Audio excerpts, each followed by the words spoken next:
Sources say we have live here for episode. I think it's just the simplest, best name I could think of at the time, and I don't know. I'm just going to continue to roll with it, Matt. I like it. Welcome, everybody who is just joining us tonight. It is Tuesday night once again, a couple minutes after 7:30, and I am Nick Sisman to me alongside co-host Matt Evans, Evans Ranking, spreadsheet master. Mm-hmm. We're just talking to Matt about how beautiful and intricate the spreadsheet looks, and he assures me it's actually easier than what it looks. I just it's like reading Egyptian hieroglyphics, Matt. I write it in Evan's language, so as long as I understand it, that's all that matters. And then as long as I can figure out a way to translate it so I can be like, here's a number, then it's all good. But I think I don't usually share the how the sausage gets made, but I think this year I was kind of like, why not? Let's just put the whole thing out there and answer questions. So why not? Very organized, over it.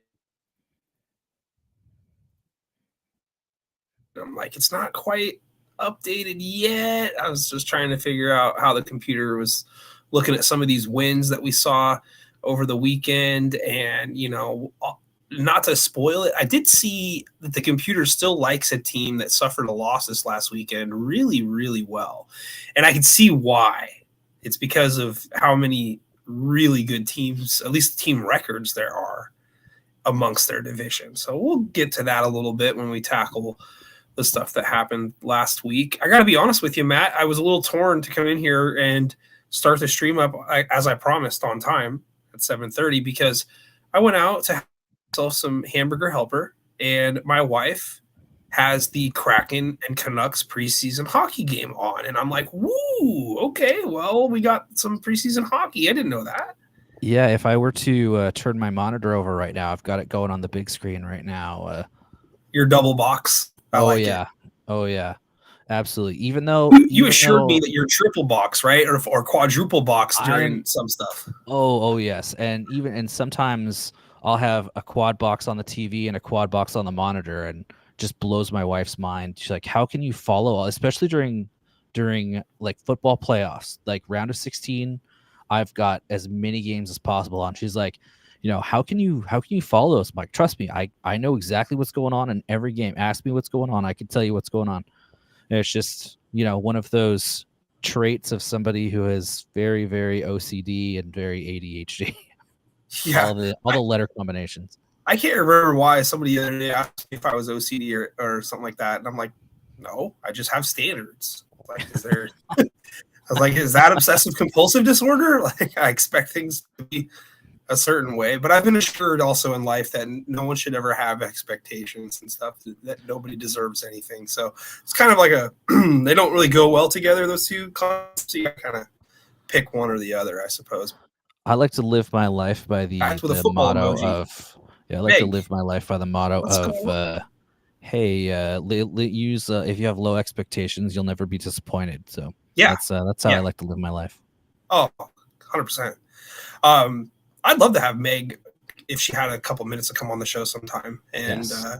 Even tonight, if you want, I can shoot you the link, Meg. I can DM it to you. Yes. But she's had a chance to cover some really good games already so far this year, and was on the sideline for that Skyview Graham Kapowson game that crazy just over a week ago. But it's always good to get from areas in the Columbian. Yeah, dude. Meg is the best. The biggest, best newspaper down in the area there. Mm-hmm. And now that my good buddy Jordan Ayland for Blast Zone Media, which by the way, I'm going to pull Jordan right on Blast Zone Media right now that Jordan's not at the Daily News, like they have like an opportunity, like stranglehold, to get some of them fringe area teams. But then here comes Jordan out of the woodworks, and he's like, you know what, N2 guy, I got this idea going on. Don't tell anybody. So we've been collaborating for at least a month or so, talking about all this on what we're going to do and try to get everything going. So I'm glad he's finally launched the website. It's free, Blast Zone Media.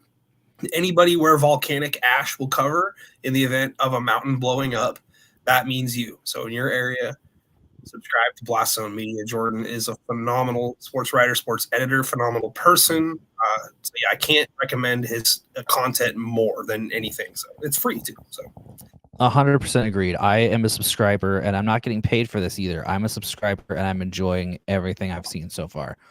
So just Jordan is fantastic, and love his work. And yeah, you won't be disappointed, especially if you follow any team in that St. Helens circumference. It's great stuff. It's not just football too. I've seen volleyball stuff. I think I saw a cross country thing in there today. So yeah, you're make sure to give him a follow. Make sure to subscribe.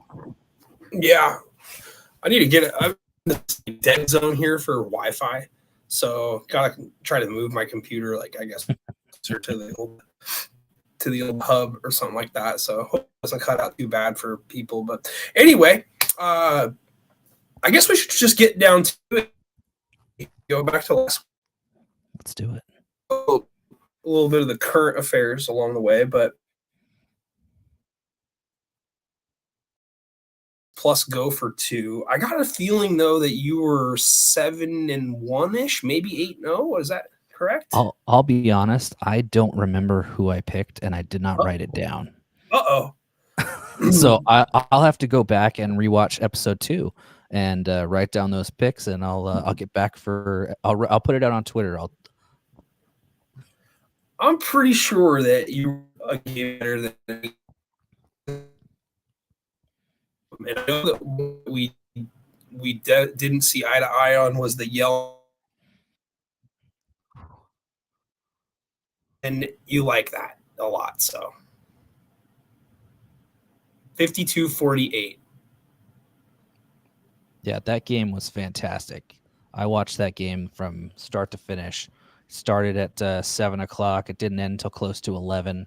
It was wild. That game, I had, speaking double box, had that game going on the monitor, had Hanford Walla Walla on the TV.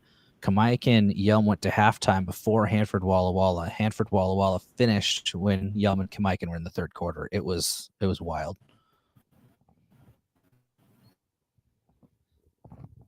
I didn't expect to see that many points scored. Yeah, neither did I. Happened that way, but Yelm definitely continues to get some close games, regardless of who they're playing. And I expected that. I didn't have, I guess, either team blowing out the other. I expected this game to be close. Yeah, absolutely. It was. Go ahead. I think I think I would have kept it between a touchdown, but I was just, I mean, it was legitimately a track meet. It was if you love offensive football, it was fantastic. If you love defensive football, then no, it was not for you. But yeah, Kamaikan's scored 7 touchdown passes just to try to keep up with Yelm scoring at will. It was a great game. Yeah, that was definitely one of the games that we were not on the same page with, but I think that I was more or less wanted to be contrarian to it. I thought Kamaikan would act big after the game and had the against Chihuahua. But other games that we picked last week, Ording and Fife, that was a real hard-fought, tough league game. Again, we mentioned how this game could have some big ramifications down the pike. Just considering the teams in that league, there's a couple of them that are still really good, and I think that the league's wide open still. I wouldn't consider Fife to be dead in the water just based on the other quality teams there, and losing at home by 1. That's a heartbreaker of a loss. You got to look at point after tries there. That's probably ultimately the reason that game didn't continue to go to OT, or ultimately that they didn't pick up the victory in regular time. But the other game that we were looking at was between Northwest Christian and Freeman. And Freeman in 7.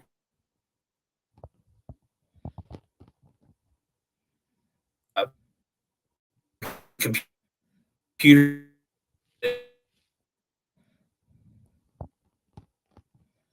The computer rankings still really, really like them because the Bi-County 2B is just crazy good right now. Every team still has a winning record intact, and ultimately that's going to go a long way.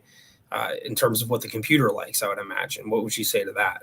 Oh yeah, absolutely. That's one of those things where the rising tide lifts all ships, and it's going to be you've got so many great non-league wins there, and not just great non-league wins, but just an abundance of them, and that as a whole is just going to lift everybody else. Everyone's strength of schedule is up.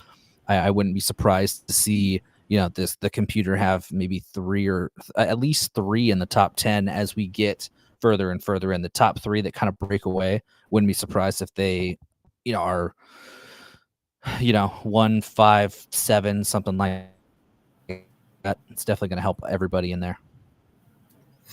Yeah, and I expect Northwest Christian plenty of opportunity wins and how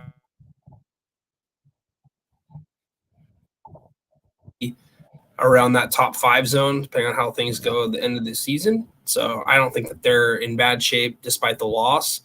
And obviously Freeman, with that being said, if they continue to win, they're going to be in really good shape to probably get a top 3, maybe even a top 2 seed, knowing that Napavine has lost already here to, take care of.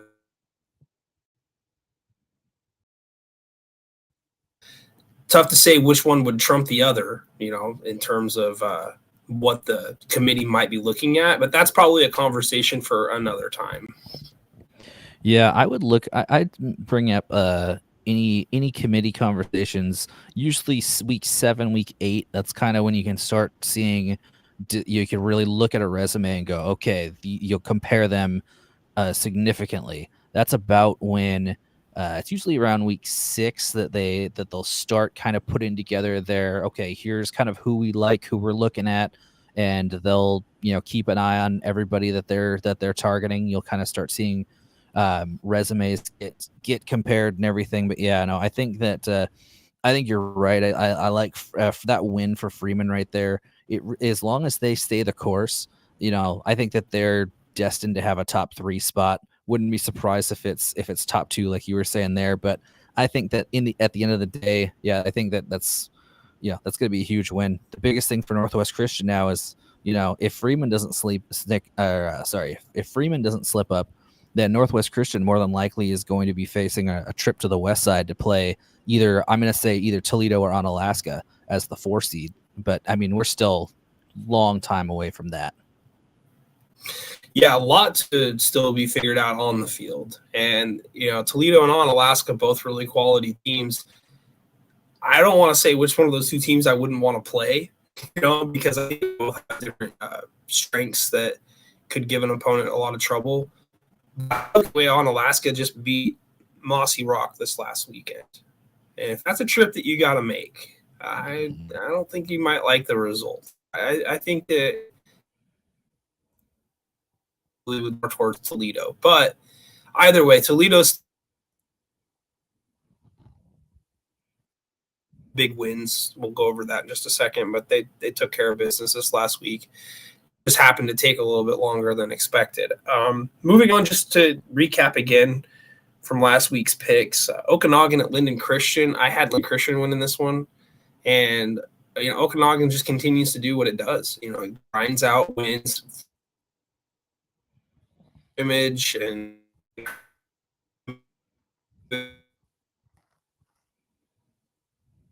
leading his team to a tough road win against a solid 1A program in Linden Christian. And, the game started kind of in favor for Linden Christian too. They scored early and they got a couple of stops, and, Okanagan just stays steady and wins the ball game. Ultimately, I don't really feel like I see a loss on Okanagan's schedule until they get maybe some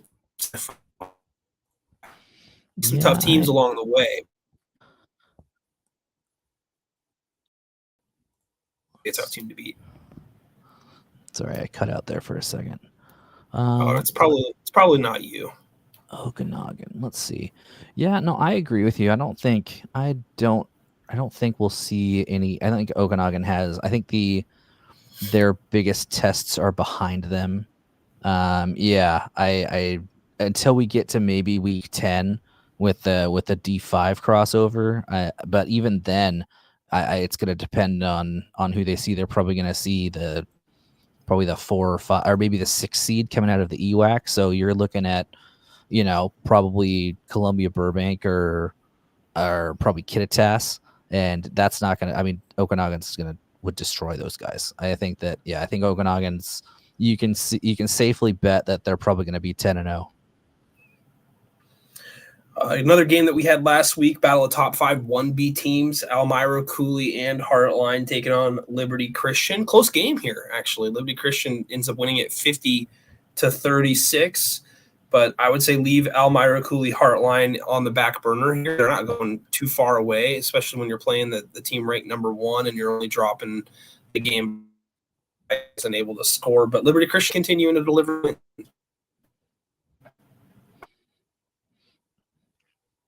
Yeah, ACH is gonna. Yeah, like you said, don't disregard them. They do have tough games coming up with Odessa, Welpenit, and then Wilbercrest and Keller. But yeah, no, that team is a team that no matter where they are, they're going to be a sneaky team and a tough matchup for anybody they play.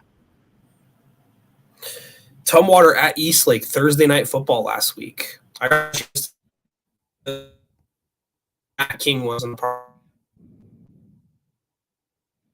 camera, but it did its job. It showed me a lot of plays up and down the field, and Eastlake did have a couple moments here and there, and I know Eastlake's down there starting, so I had that going into the game last week and felt that Tumwater was probably going to come away with the victory in that one. But another win over back and forth on Twitter about how maybe Tumwater conversations, and whoa, not so fast, my friend. I do believe that Tumwater is probably in the passenger side with Anacortes, and depending on how things ultimately go with Anacortes and the Northwest Conference, they're both, still a couple of backseat contenders in there as well when it comes playoff time. But yeah, super impressive win for the T-Birds. They continue to just schedule tough and win tough. Yeah, I completely agree with you there. And, Tumwater this week, they're making me break one of my rankings rules, which I'll explain when we get to our 2A rankings. I like it. Save it. Camas beats Lincoln of Tacoma a couple times now in a row that they've managed to do that. This time 33-14, that one on the road. Another team that continues to schedule tough, Lincoln of Tacoma, very league, in my opinion, and having these games like this in non-conference are going to help mold that. But Camas is super impressive at this point here, as I'm assuming Mrs. Evans has made her appearance. Oh yes, I like it. Just walked in the door from the swim meet. Nice. Yeah. Well, it was a tough day for Southridge this last weekend. That's for sure. 21 points against Richland. I'm not complaining there one bit.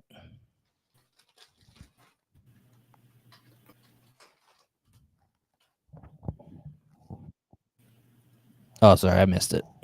I said tough one for Southridge. They got bombed.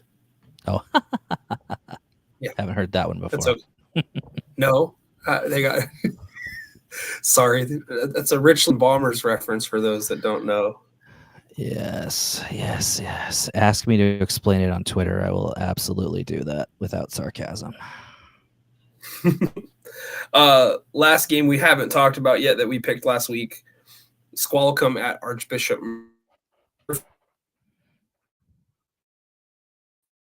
Good result. Tough team up there in Northwest as well. We kind of talked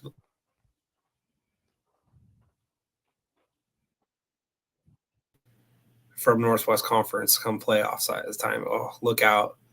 It's going to be a tough day.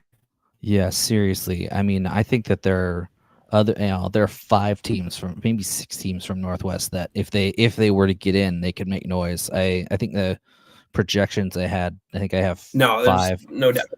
Yeah, I think I have 5 going through to the round of 16. I'll have to double check that. But yeah, it's just Northwest Conference. I mean, they're going to be the ones who benefit the most from the 2A going to the 32 team. They're just going to they're going to come out and they're going to pound people, and it's not going to be pretty. No, no, but someone's got to get in, and that's the thing. Where's it going to come from? Who knows? I would say that there's probably only a few teams scattered throughout 2A right now that are outside the Northwest Conference, and maybe the 2A South Puget Sound. I think that there's a few teams there that are going to be tough and hard to beat. Outside of that, I think there's a lot of unknowns. If there was a team that is kind of not thought of off the top of your head, I would say Othello is going to be a team that's probably going to be tough to deal with, but yeah, and I think the other team that's kind of, I'm not really sure what to make of them is Ephrata. I mean, Ephrata, they're 3-0, but they had kind of a controversial week 1 game win over Prosser, and then they only beat Ellensburg 9-6 this week. So I'm not really sure what to think about them, but it's 3-0 is 3-0, and they've got some tough games coming up. Yeah, Lyndon's also in the live stream comment section, and that's a fair answer. But I'm just saying, outside of that league, I mean, I think every team in the top 4, top 5 of Northwest Conference is a bona fide contender to win whoever they play against in a crossover situation. But yeah, Coach Barker, it looked like, just commented and said that Afraid was the team that he liked as well, Matt. So we'll see. I did want to mention, while we're talking CWAC, I did want to mention that Prosser was on my list for big win. Prosser goes from 0-2 to 1-2, but it could be a season-saving type win for them. They took on undefeated East Valley Yakima. They win the game by 1. And if you look at how the league dynamic is, Toppenish still undefeated. Afraid is still undefeated. Prosser still has games in front of them that they can win and can still help their RPI, help their ranking, and move up into, they could still win the conference. I mean, they're not out of it by any stretch, but that was a good result for a Mustang team that hasn't really made a lot of noise over the last season or so. But they're a team that's a proud program, a proud tradition, and football's always better when Prosser's got a good team. I agree, and yeah, they have 2 very, very winnable up with Grandview this week and Quincy next week. They do take on Royal and non-league in week 6, but a good chance to get some momentum before those huge games with that huge game with Othello in week 7. Yeah. I mean, you're going to take out a conference losses when you schedule Royal. That's just, who knows, maybe something happens. But nonetheless, I don't think that they are out of it by any stretch. And East Valley was a team that was on the rise this year, and it's not detrimental to them either. The league's tough; it's always tough. But Prosser's been a team that's probably not been really on the radar, so to speak, for everybody so far. I wanted to go around the state from last week real quick here and just talk about a few games. I think that I'll just go with some scores, and then let's just try to dissect some of those games if we want to, and if it has any. But so Lakes beats Curtis 14-10. Lakes remains undefeated. That was a good win. Chief Self, a team that is still undefeated as well. They beat West Seattle 24-7. Reason I bring that up, Matt, I talked about it on the preseason show. Chief Self will be one of those teams in that 2A classification that will consider a playoff berth. So how good are they? I don't know. Beating West Seattle, a team that played 3A last year, and it's a tough league anytime you're Metro, whether it's Mountain or Pass. I don't know, but yeah, I got my eye on the Chief South team. Not quite sure what to make of it yet. And then obviously Oakham, the huge win, 36-22. Another one, Blaine. Blaine remains 3-0. They beat Chelan 20. This is one that really jumped.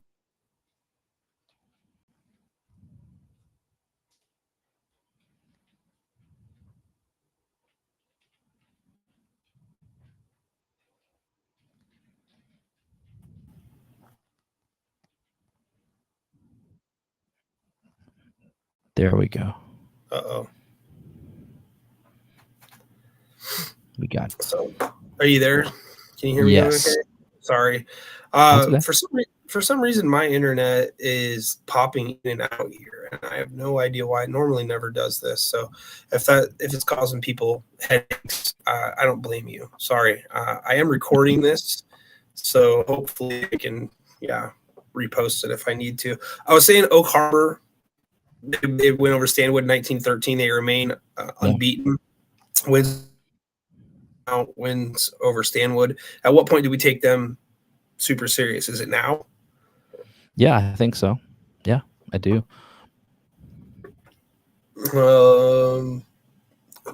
I was trying to see who they had coming up. Let's see. We're talking about Oak Harbor. Let's see. Let me pull that up real quick. So I've got Oak Harbor coming up. They have.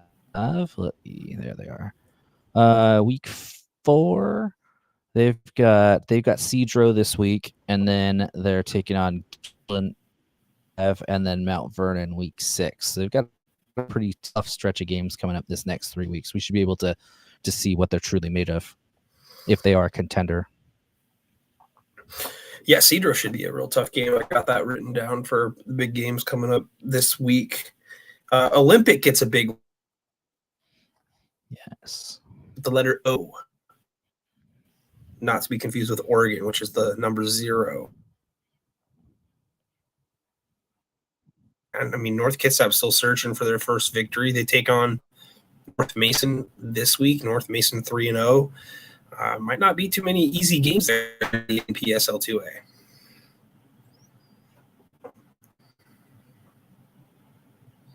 Yeah.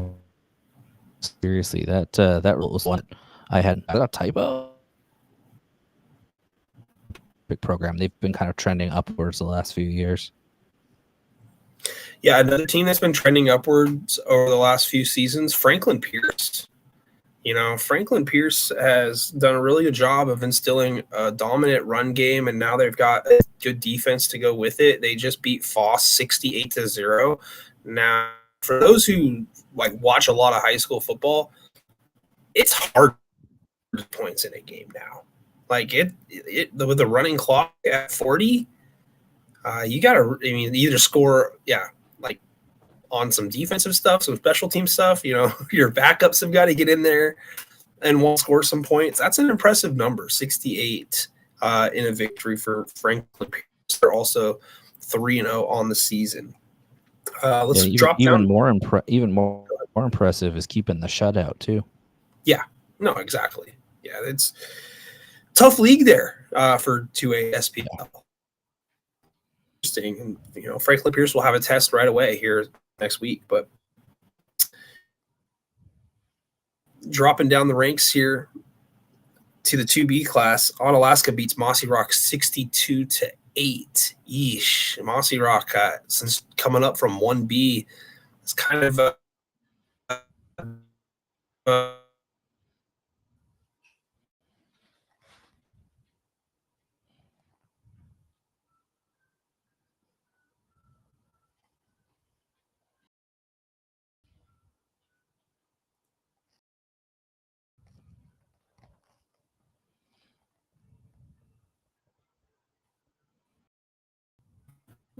I don't know.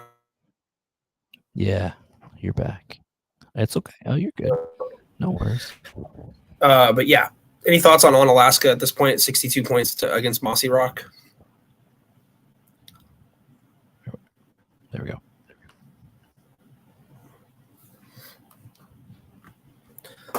Toledo beat PL Willapa Valley 48-29. Another good win for Toledo. They were down in this game. At halftime, but they ended up. I don't know if they pitched a shutout in the second half, but very close to it. They had a much better second half than they did the first game. Than the first half, excuse me. And then Top still undefeated at 3-0. They beat Quincy 42-17. Here, hopefully the internet long goes on the road.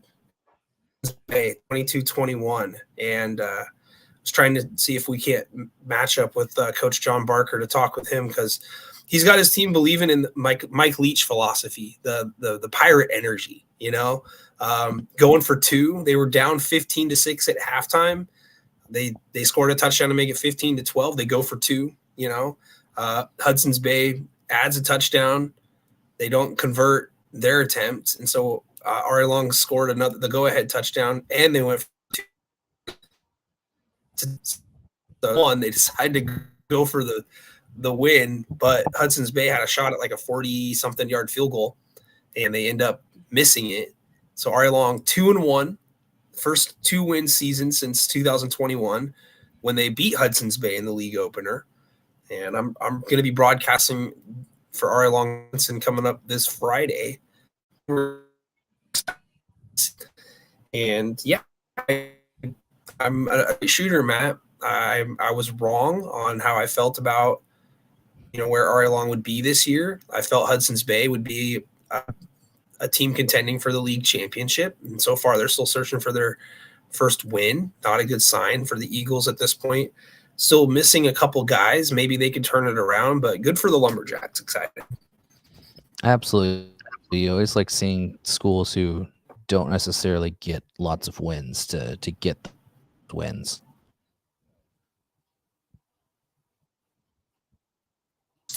Team that you end up getting a league win.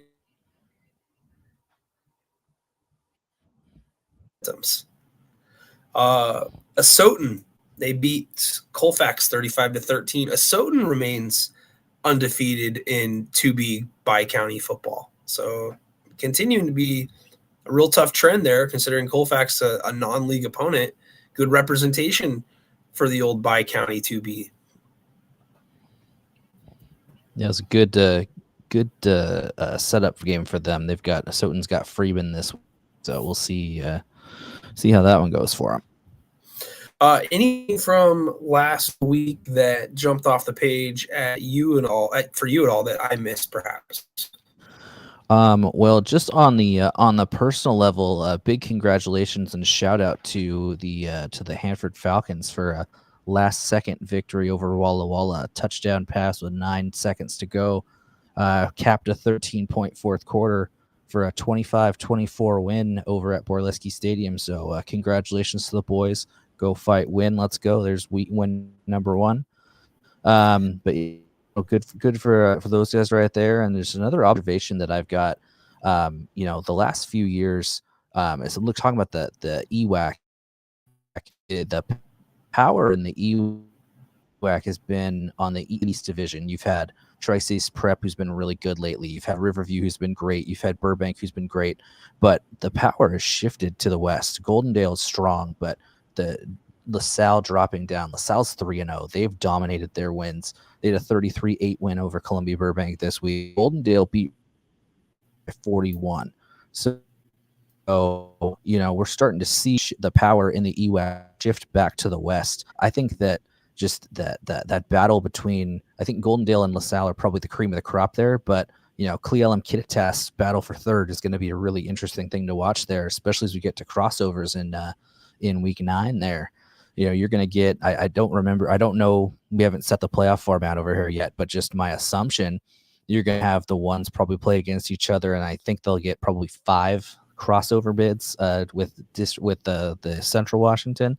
So you're probably going to see, LaSalle take on probably the 4 seed from the East, which could be somebody like Columbia Burbank. I think that the West could possibly sweep the 3 other games if that's the case. It's just it's interesting to watch that dynamic shift. Yeah, there's still a lot of teams that have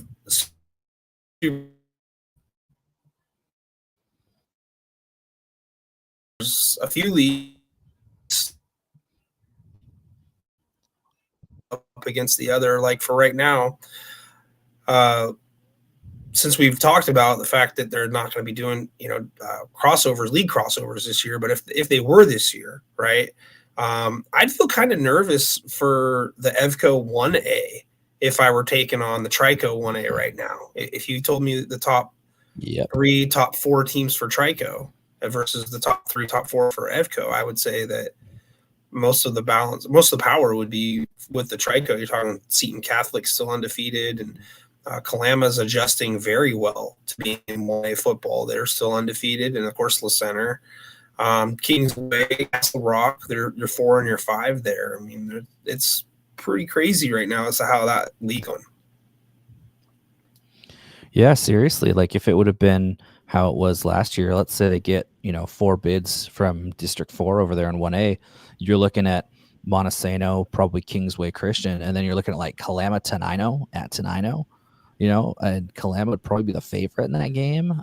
I wouldn't put. I mean, I think Seton and La Center would probably be. I mean, you pretty much write them into the state tournament if they were doing crossovers there. But man, if that was the case, dude, Kalama Tenino for a bid at state would be amazing. Yeah, they just played a game too, and it was Kalama was on top pretty big in that one, and Tenino came back. Yeah, that would be an incredible game. Tyson Glenn wants to know, I think it's Tyson Glenn Thomas on YouTube, wants to know if you know about the King Co crossover and how that works. So I do not know about the 4A crossover right now. I don't know about the 3A. I haven't gotten official confirmation on those. Have an idea of how I think 3A. I think that one's going to be, because it's split off into the tiers, I think they're going to go, I think Bellevue's your number 1 seed no matter what, just because they're in A. But then I think it's going to be like, I think I have them getting 3 bids. So let's say 6 teams make it in. I think then they're just going to go down the line by tier and where the seating is, and then just go 6-1, 5-2, 3-4, and then play those ones. For the 2A, I actually do have official wording from the Kinko of how that's going to work. So I believe that Kinko, or at least District 2, is getting 4 bids into Week 10. So if that were the case, then they're going to have so Kinko 4 would play Metro 1, which and then you have Kinko 3, Metro 2, Metro 3, Kinko 2, and then either Kinko 5 or Independent Sultan against Kinko 1. And those would be your matchups for your Week 10 or Week 9 potentially. I have some feelers out there to get some information about the 4A crossovers. As soon as I hear those, I'll post those on Twitter and get those out there for everybody. Nice. Heard BHS needs to lose twice to potentially lose the 1 seed. That's a good reference there. BHS. Bellevue. Josh is a Kinko dude there, so that's a good source to have. And Josh, I'll respond to your message as soon as the show here is done. Kinko 2A will get 3 bids on the crossover. Kinko could get as many as 5 into the 2A crossover. I think they get 4 for sure, and then they're going to determine whether the 5th seed will go, the last one will go to Independent Sultan, go to 5, but I'm assuming that one would probably go to Sultan. All right. So Kinko 2A will get 3 bids into the crossover. Yeah, they'll get 4, potentially 5. 4, potentially 5. Yeah. Just to that Week 9 crossover going into Week 10. All righty. Tyson says, thanks for the info. Good deal. Absolutely, Tyson. A lot of people curious about how things are going to work this year. We were hoping to have some clarity by October.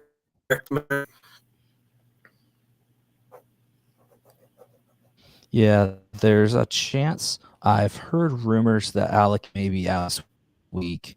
I've been refreshing the page so many times. I'm assuming that at this point, Andy Barnes just knows that all of his page views are from me.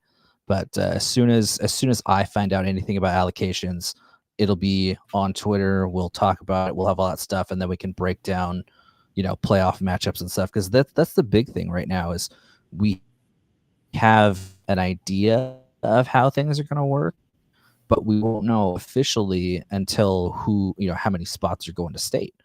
because ADs can't, I mean, they have an idea of what they're going to get, but until they get that official, there's not much they can do for playoff format. It's just all speculation at this point.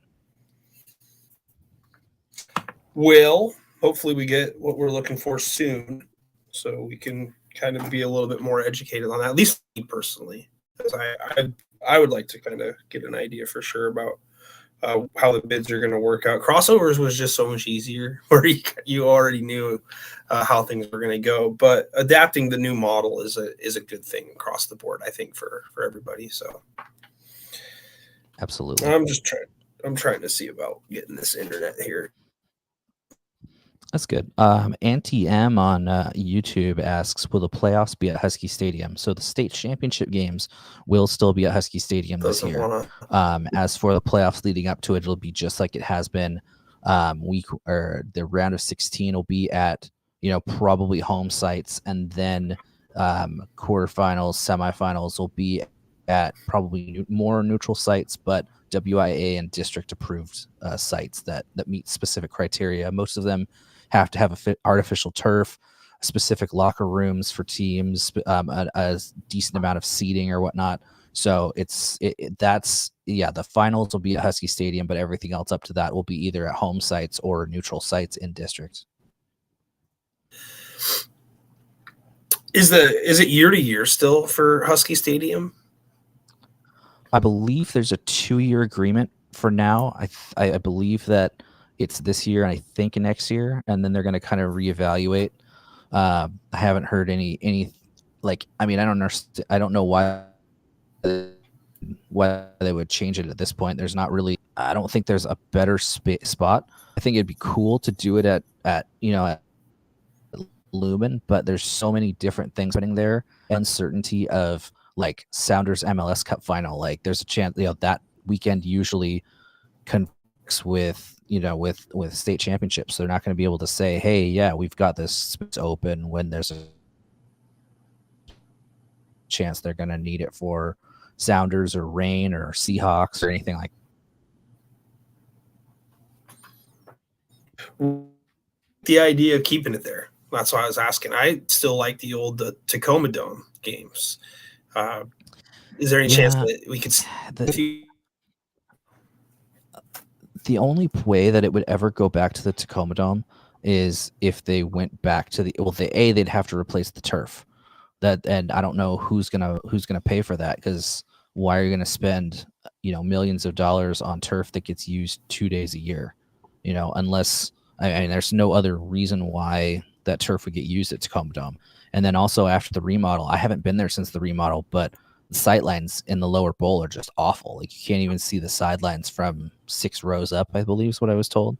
So I honestly don't see state football championships ever going back to the Tacoma Dome.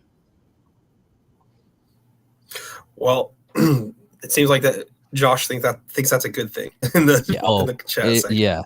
Yeah, it's definitely a good thing. Yeah, I mean it's great for basketball. Love basketball up there, but no football. No, it was fun, but not anymore. Yeah, no, I imagine it's pretty tough on the body. These old turf are just long gone. So, well, still continuing the show, and I do some top 6 rankings. Let's do it. Since we're calling it pick 6, we're gonna pick 6 teams. I got a couple changes from let's start at the bottom and we'll work our way to the top this time. So with 1B football number 6, I got Almira Cooley Heartline still right in the conversation there. And then DeSale, and then Pomeroy at Nacelle, clear number 1 still in 1B. Good. I love the addition of Pomeroy on there. I love those boys. Kyle Kimball's one of my best friends in the football world. I love that guy so much, and yeah, he just always has his boys ready to go. Great program over there in Pomeroy. I unfortunately don't have them in the top 6. Please don't hold that against me, Kyle. But I do have you in the 7th spot, so we'll just leave it at that. Nice. At 6, I have DeSales.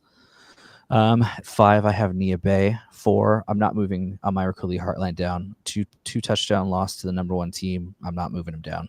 3, I still have Nacelle. 2, Wilburcrest and Keller, and 1, Liberty Christian. Okay. Yeah, I think Nacelles played themselves up pretty well. So yeah, I agree. The rest of the way, I don't see.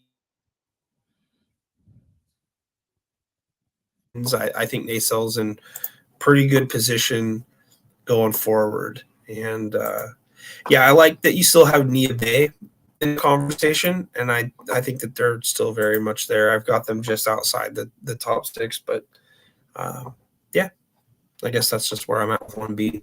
But let's see. I was just looking here. Yeah, Nacelle 3-0, and they're the only undefeated team that's left in the 1B Southwest rankings. There is Oakville and Acosta, 2-1 apiece. The Hola's 1-0. They've had 2 buys so far, and the only game they won, it was just this last week, 86-28. But I kind of like where Wakaya comes at right now. Yeah, they got themselves in a good spot. Lots Excuse of me, winnable did I say games. Wakayacum? Nacelle. If I said Wakayacum, I was looking at Wakayacum. Sorry. That was okay. Wakayacum still say they got themselves in a good spot. A couple of good. I don't like where they're going though. I want to make sure I clarify that. I like where Nacelle's going. So, well, since we did talk about we bring up Wakayacum, we have to say it is a very tough place to play. Yeah, that's what I've heard. 2B. I'll let you start 2B here. Yeah, 2B is a very interesting one. No changes for me this week, other than now I'm actually saying 6 rather than just 5. Yeah, I'm going with my number 6 team. I'm sticking with Northwest Christian Colbert. Number 5, I'm going on Alaska. 4, Toledo. 3, Freeman. 2, Napavine, and 1, Okanagan. I've got Liberty Bell right on the outside there, but I'm still not 100% sure how I feel about him yet. I kind of want to see a little bit more. They did have a big 53-0 win over Manson this week, but I think that a 12-point loss from Colbert over to Freeman is a little bit better than maybe a 22-point loss to Okanagan. I'm still not sure how I want to quantify those, but for right now, I'm still going with Northwest Christian Colbert over Liberty Bell for that 6th spot. So I think Northwest Christian is in good shape, and they might be where you've got them in the rankings, and on a neutral field site, they might be better than Freeman for a game or a couple games. If they play that game 10 times on a neutral field, they may end up splitting 5. So I think that they're very much alive in your conversation. However, with that said, I got them as the last team out of my rankings. I got Northwest Christian at 7 currently, so I would go on Alaska at 6, and then Toledo at 5, Liberty Bell at 4, Freeman at 3, Napavine at 2, and Okanagan at 1. I'm not really willing to move off of the concept of Napavine and Okanagan until it actually becomes a reality, and that either of them actually lose a football game to somebody that's in the 2B ranks. Napavine, of course, does have a loss to a very quality 1A school. So I still feel pretty good about them. But I think Freeman will end up having the ability to work themselves higher selection Sunday if they stay the course. If both teams win out, I would probably put Freeman higher than them in RPI in rankings. Yeah, I agree with you there. Yeah. All right. So I'll keep going here with 1A. And I don't have a last team out. I just got 6 through 1 here. And number 6 for me is Kashmir. And number 5, Nooksack Valley. Number 4, Life Christian. Number 3, La Center. Number 2, Seton Catholic. And number 1, Royal. And obviously, there's really no secret to that. There are some teams playing good still in the top 10, that should not be overlooked. But for right now, I think that Nooksack Valley, the clear number 5. Now, there could be some movement next week. They do play a very tough team coming up this week. We'll talk about that later. I don't think that necessarily would move them really out of my top 5, though. I still feel like that, if they lose this game, it won't be a shock, put it that way. I wouldn't hold it against them in terms of who they might play in 1A competition. But I still like where Life Christian is at, considering the Napa Vine win. Yeah, I agree with you there. My top 6, it's same with you. I have 6. I do have teams kind of out on the periphery there, but I've got 6 teams that are just right there that I'm considering for 7. I really like Montesano, like Meridian. I love Cascade Christian, Kalama, Zilla, Linden Christian.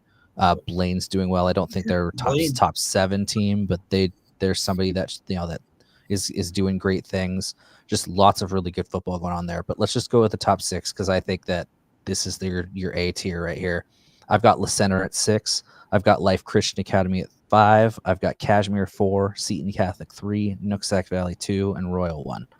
I just think that I like what I've seen so far from Nooksack. I think that Nooksack has a couple of really good wins.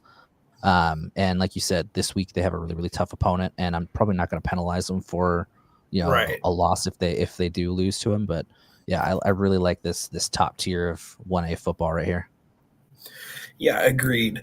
I might have La Center higher. I would go to bat for them if I was to say, a 35-7 win on the road at Montesano, a very tough place to play. I think that that's about as quality of a win as you could probably find in District 4 for 1A football without playing a higher classification opponent. And, Montesano went toe-to-toe with Ridgefield here, 2A Ridgefield. I had a chance to watch them live, and they're still undefeated. And, Hawkinson gave Ridgefield all they could handle, gave them a scare. It was a lot of fun to watch that game. So I think Montesano is a pretty good team, all things considered. I think that really makes La Center's win so far look really good. I think that by the time season ends, if they were to let's just say hypothetically they were on a collision course, which they are with Seton Catholic, and they're both undefeated at the time, that's the same kind of scenario there, Matt, where I really wouldn't penalize them very much if they lost that game to Seton Catholic, or vice versa. I really wouldn't punish either of those teams too much. But you mentioned all those teams that are on the fringe, right? Like even Granite Falls is a team that's undefeated, that has a chance to move into the conversation with some wins. There's a lot of teams that are on the outside there looking up. Yeah, and in all honesty, I think the team that we haven't mentioned and we probably wouldn't mention. I mean, Kings is 0-3. Yeah. Yep. Kings is their losses. They lost to Ording, they've lost to Cascade Christian, and they've lost to Nooksack. 3 really, really good losses. Kings' always schedule is tough, and I mean, I could see Kings coming into the state tournament as a you look at them at maybe 5-4 or 6-4, but they're really a team that you have to really look out for. Coach Shapiro up there, he knows how to get what he wants out of the kids, and I mean, it's not usually you look at a team at 0-3 that is a perennial state quarterfinalist, and you kind of freak out. But no, dude, I think Kings is in a really good position. I mean, yeah, their seeding's going to be a little bit lower, but that's going to make their matchups really interesting. Yep. No, 100%. There's a lot of teams, and Kings and Granite Falls will settle it out on the field.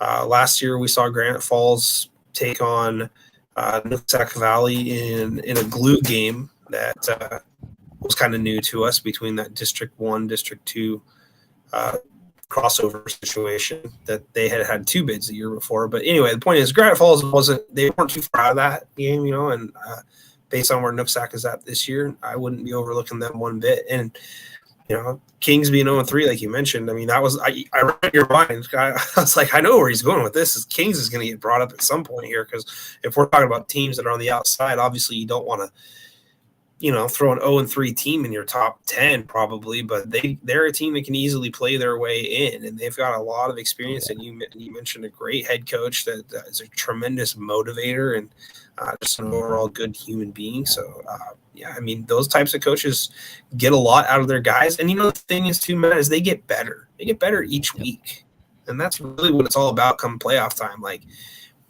you don't play the record. You know what I mean? You play the team. It doesn't matter if you're undefeated. It doesn't matter if you're 4-5, 5-4. You know, if you're scheduling the teams that you've lost to, like you mentioned, you're just as dangerous as anybody. Yeah, and these are the type of teams that they go into that with that growth mindset mentality of just we may not win all these games. We're going to learn from the mistakes that we have, and we're going to be better the next time. And that's I mean it works on the football field, it works in the classroom. It's definitely it's the way to go, and I think it's only going to be beneficial to them in the long run. All right, let's move on to 2A real quick here. I'll have you start 2A. Yes, let's go. Let's start 2A. So just on my outside, number 7, I've got Fife. I 20-19 loss to Ording. There's never a good loss, but that was a good loss. Number 6, I've got Archbishop Murphy. 5, I've got Othello. 4, I've got Ording. 3, I've got Linden. And here's my one change.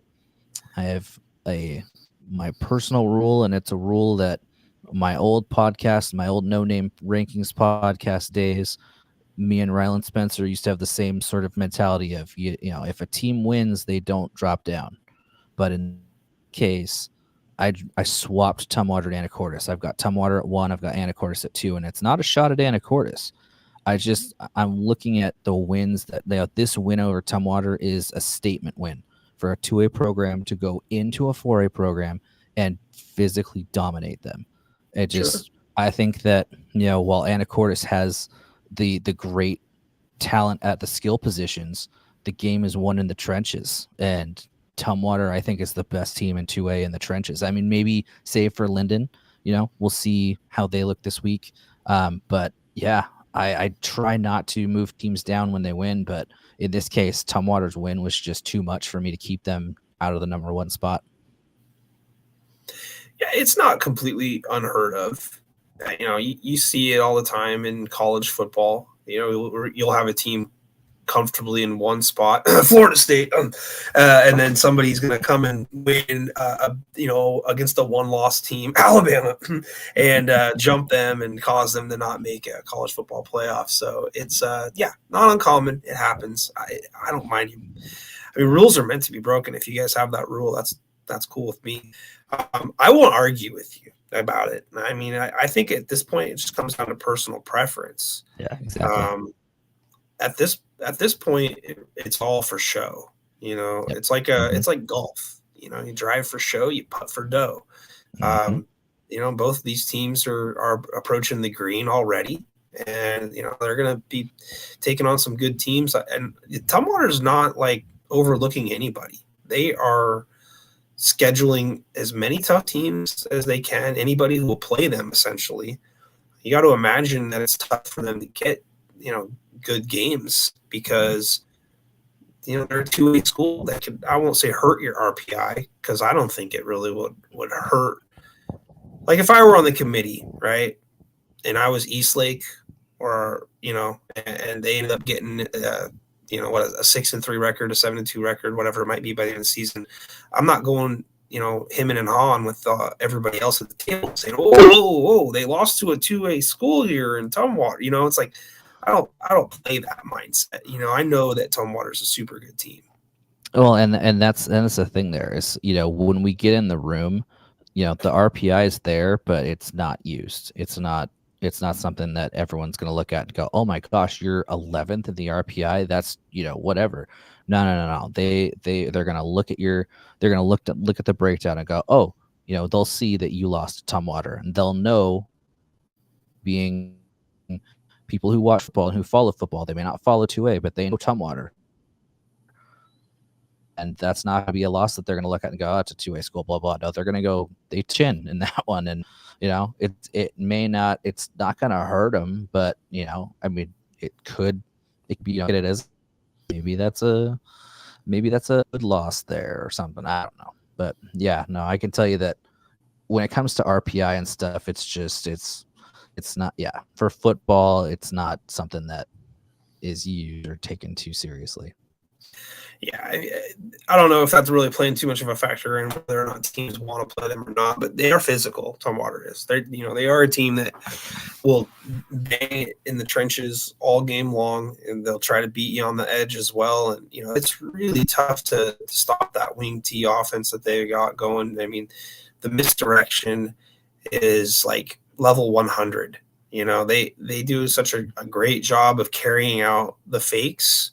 Everybody runs their assignment super disciplined.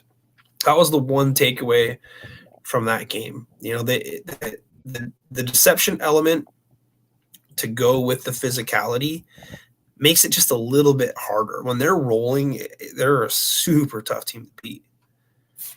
Yeah, they are. Well, with that said, I'll go ahead and piggyback on what your rankings were, and that was not one of my changes this week, but I'm okay with it. So number 6, I got WF West, and I had WF West a little bit higher the previous week, and it was nothing that they did wrong. I'm kind of in the same mode here. I just think that Archbishop Murphy getting the win against Squalicum in the fashion that they did was impressive to me. Ording beating Fife, I got them at 5. So I got the Bearcats at 6, and then Ording at 5, and Archbishop moves up to 4.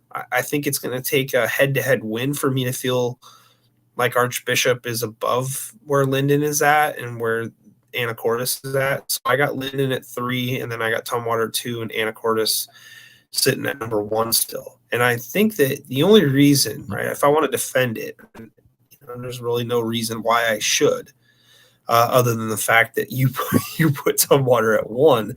I would just, retort and just say that we saw a lot of the main characters from the cast last season come back for both teams. If Anacortes were to have lost a couple more guys, including on the line, right, I would probably lean more towards Tumwater at this point. But when you still got the likes of Ryland Lang, you still got Brock and Brady Beaner, as the main catalyst, and then they got a new quarterback. That's the one area to where you're like, okay, well, quarterback's a pretty, important position, especially when it comes time to playoff football. Rex Larson, a great quarterback for last year for Anacortes, moves on. There's still plenty more guys for both teams. There's still plenty of guys for Anacortes. That doesn't stop there. And based on how they played against, some 4A schools in the Jamboree that they scheduled, I believe they played Lake Stevens and Monroe, and from, the sources that I have that those games were more than competitive. I ultimately feel that Anacortes hasn't done anything to really cause anybody concern, and they played on the field and it was a running clock game. Has Tumwater ascended at this point beyond last season's result? Maybe. I think that they're very much an alpha. It's like one of alpha A, alpha B. I think that they're both on a collision course at some point, as long as there's really no injuries to either team. If both teams stay fairly healthy.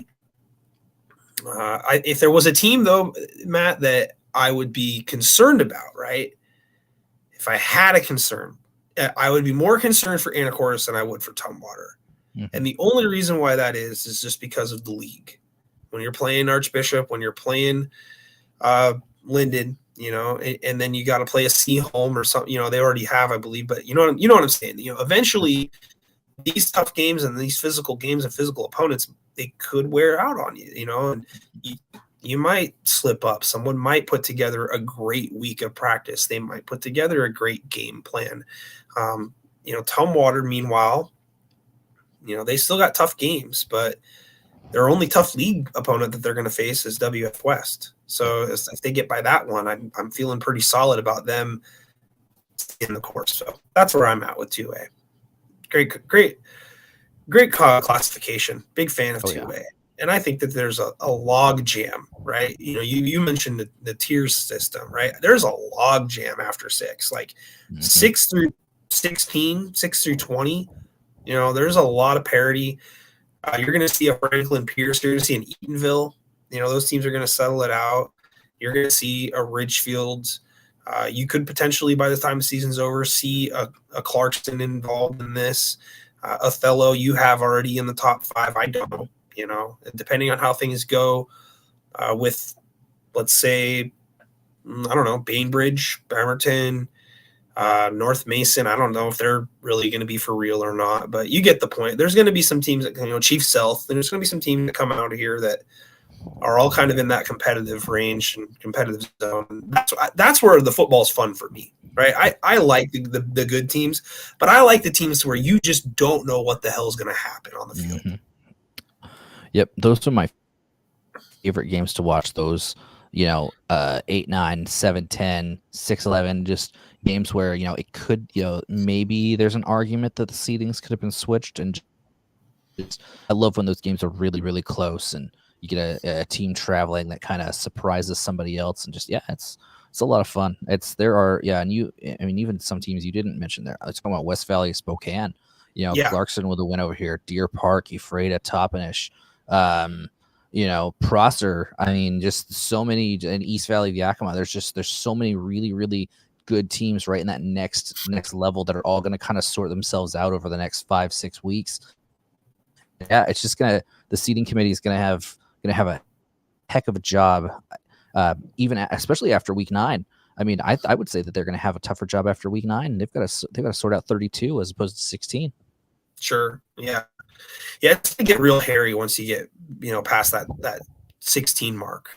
At that point, just close your eyes and throw something on the wall. All right, I'll have you pick up the top 6 for 3A here.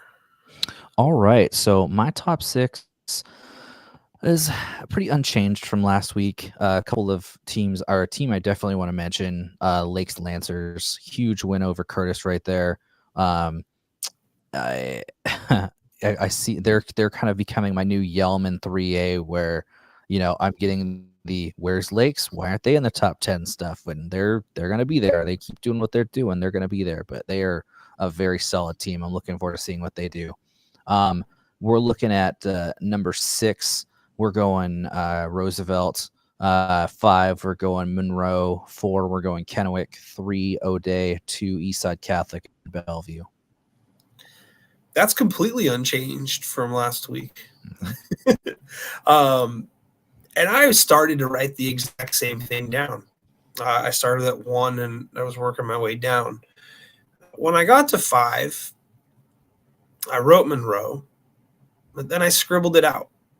I just ultimately feel that Roosevelt, in a head-to-head game, if you're playing it this week, and we were moving the betting line for Washington State high school football, I would probably have Roosevelt as about a 3 to 4 point favorite in that game.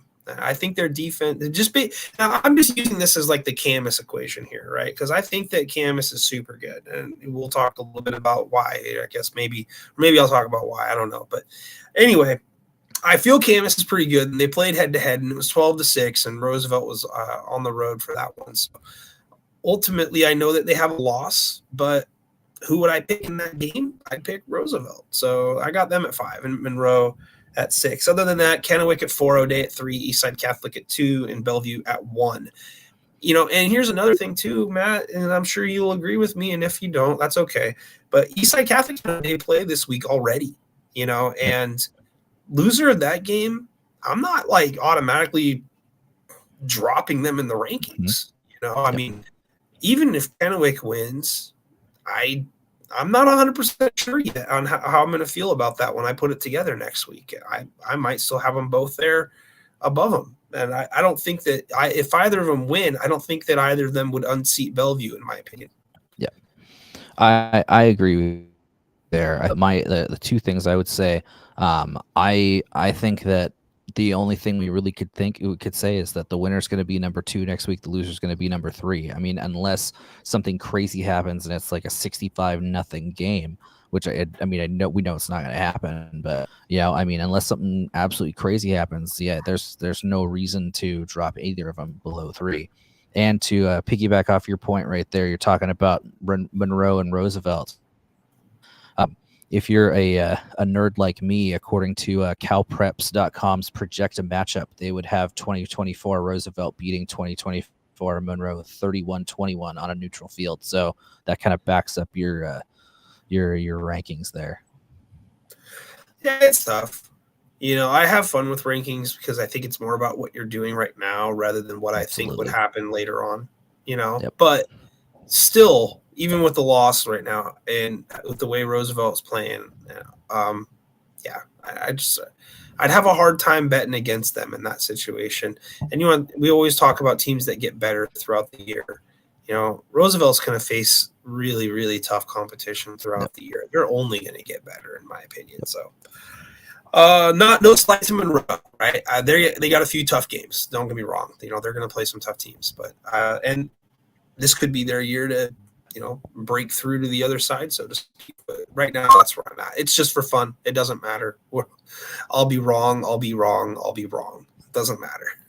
4A. Let's hope I'm not wrong here, but I got Yelm at 6 and Lake Stevens at 5, Richland at 4, Sumner at 3, Skyview at 2, and Camas at 1. And that'll work itself out with Camas and Skyview. But right now, I got no problem putting both of the 4A GSHL rivals against one another at 1 and 2. Just Sumner losing the game against Westland last week. It doesn't really do a lot for me, though. Really, they were up in that game. They played very well in that game. They ended up losing late. It's the way it goes sometimes when you play a tough opponent on the road. And then Westland's going to take on Skyview. So there will be a good barometer test there between Skyview and Sumner. But, who knows? Sumner can end up working themselves back up to 2 or 1 this week, depending on how things go. But for me, the big mover was Richland being at 4. I think that the Bombers are deserving of being a top 5 team right now. And this is a situation where I'm kind of going against what I just argued with Roosevelt and Monroe. I'd probably would have Lake Stevens as a favorite in a game against Richland, but I think it's hard to overlook 2 losses in the rankings and have an undefeated team below them at this point. Yeah, when it comes to Richland, I don't. They have really good numbers so far. They do, but it kind of pains me to say this, but they haven't really played any extremely tough teams. Like Southbridge did give him a little bit of a scare this last week. Getting 21 points on him, but Hermiston and Hanford really aren't, the cream of the crop. And they've got Pasco this week, so it's still going to be another one.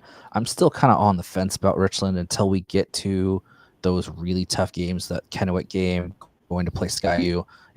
Those are the games I'm kind of looking at before I really take the leap on the Bombers right now. I don't have them in there. I do have them in the conversation.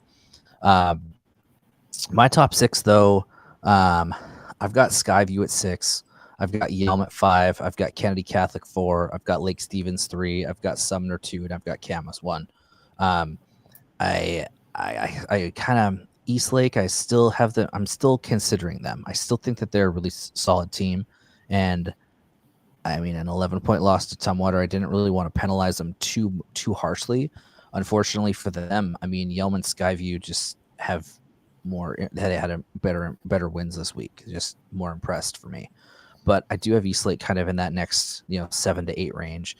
But yeah, I'm just, when it comes to Lake Stevens, I mean, yeah, they have 2 losses, but they're really good losses. Sumner and Bellevue. I mean, I can't. I still think that in my opinion, I still think that they're going to make a run to state. I think they're going to make a run in the state championship game, and I don't think they're going to win it. But Lake Stevens is still, there are 2 losses, but I still think they're one of the best. No, it's all fair. Yeah. No argument against it. They're very good. They're very well coached. That's the fun thing about this is we see different things and we're just kind of coming together and just sharing what we see. And that's the beauty of this stuff is, we won't know who's right until December 3rd. Yeah. Ultimately, usually I'll put a little bit more emphasis on teams that are physical and can run the football and play good defense. That means that a team like Richland, for me, right, come playoff time, probably won't be valued quite as much. Mm-hmm. That doesn't mean that they can't win a game with good conditions, dry football, and favorable location. I think Richland is just as dangerous as anybody offensively. Can they win a physical, cold weather, not good condition type football game? Can their defense show up enough? You would be the foremost authority on that, having seen a lot of Mid-Columbia Conference football.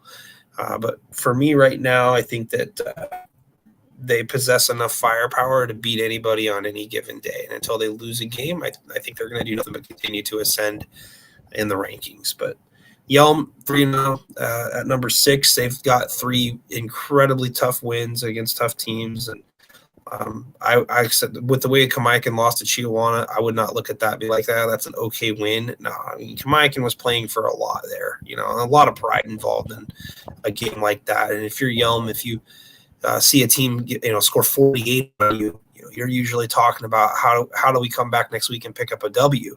But they somehow figured out a way to do it that Friday night, scoring 52, just a little bit better. So I like where 4A is at, because to me it's a little bit more wide open than I think people really might think it is. Yep. Comparatively to some other classes, I think 4A is super wide open. Maybe 10, 12 teams deep. I really think that, you mentioned Eastlake, a team that's 1-2 right now. If they're able to solidify the quarterback position, they could be a true contender come playoff time. There's a lot of teams still in 4A that I think can make a move, and, the team that, I don't think we talked about yet, but Graham Kapowson, we mentioned them last week. I fully expect them, if we've got these 6 teams, or 7 teams, we'll say, Kennedy Catholic you have as well. I mean, I wouldn't be looking at anybody outside the top 10 and feeling comfortable either. That 10 through 20 range. Glacier Peak, they got a real tough game coming up here against Post Falls, Idaho, battle of undefeated teams this week. And then you've got Arlington as well in the conversation. Like you said, it's real exciting, when you think about how it's going to play out, in just about a month and a half, 2 months time. We're already at September 24th. We've got 5 weeks left of regular season football, including this Friday and Saturday, or Thursday, Friday, Saturday. And then it's like Christmas already. The selection Sunday process is like the funnest day, right, when it comes to football and basketball. Yep. For me, basketball is slightly better because I watch so much more of it in person. I only get a chance to see 1 football game a week, but I'll usually do 2, 3, or 4 basketball games a week, and there's a lot more games to dissect. I usually have a pretty good feel for how teams are going to, line out when it comes to selection Sunday for basketball. But for football, man, there's been years already that I've felt that, for sure a certain team is going to be above this team, and it just doesn't end up that way. And you just leave yourself like, I don't know anything, I'm just glad that I get a chance to watch it play out. I'll tell you, football is the one that I love the most for personally, because, it's that, for me, I'm very much the discussion. Let's talk about it. Let's put it all out there and just kind of see. And so it's fun for me in that 3 weeks leading up to, and even that Friday, Saturday, Sunday process, just getting messages from seating committee members. They're like, hey, why do you have these guys here? What does the computer see here that we're not seeing? And being able to go either talk a team up or just say, hey, computers, maybe pump the brakes a little bit on that one. And even leading into, seating committee Sundays, just getting text messages like, hey, what are your thoughts on these 2 teams? Why is the computer do this, blah, blah, blah, blah. So that for me personally, just, and having been in the room too, it was such a cool experience. It's something that I'm never going to forget. I'm just eternally grateful for. And, hopefully, one day I always get asked if I want to go back and do it again. And in all honesty, I wouldn't, if I could go and just maybe not be on a committee, but just do like an advisory thing and just kind of be there. So like somebody had a question, they don't have to text me. They can just go talk to me in the foyer of the, in the lobby of the WIA office, whatever. But yeah, no, it's the best. It really is the best. In fact, I want to say, I don't know if Meg's still here, but Meg and I met, I think, at the second seating committee I was on, and just I love Meg. Meg's awesome. Anyways, sorry, tangent. No, tangents are acceptable. Tangents, cosines, sines, we're all good with that. Uh, looking at what your computer likes so far, right? Teams that we didn't talk about that the computer likes. I'll just kind of shoot them out here. Yeah. Meade is ranked third currently in 4A. Arlington's ranked fourth. Your Richland Bombers that you love so much are at 6. Gonzaga Prep, a couple spots down. Chiawana right behind them. And then, Lewis and Clark not too far past that. And then you're going to start to get into kind of a little cloudy territory here. One team that's down there maybe is sneaky. Maybe Moses Lake could be a sneaky team, but, those are the teams that your computer rankings seem to like so far in 4A. Yeah, and this part of the season too, the rankings are it's slightly askew because I'm doing something a little different this year. There have been a few times where you've just had a team that's won. Just let's say for example, Columbia White Salmon goes and wins against two teams that are 2-1 after week 3. Their ranking is just inflated beyond their number 1 in the state. Well, this year I decided to go and you kind of use like a proportion of last year's ranking and this year's ranking. So week 1, we did 60% of this year's and 40%, and we've gone 10% back. So what we're seeing right now is 80% of this year's stuff and 20% of last year's. So it does kind of change things up a little bit. If we're just using this year's, Meade would be second. Kamiak would be further up. They'd probably be in the top 5. But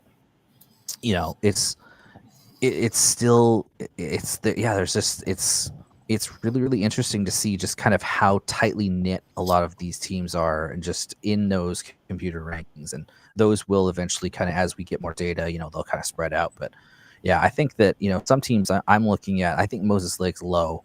I think they're way low compared to what they should be. Sure. Tough loss to an Idaho school already earlier this year.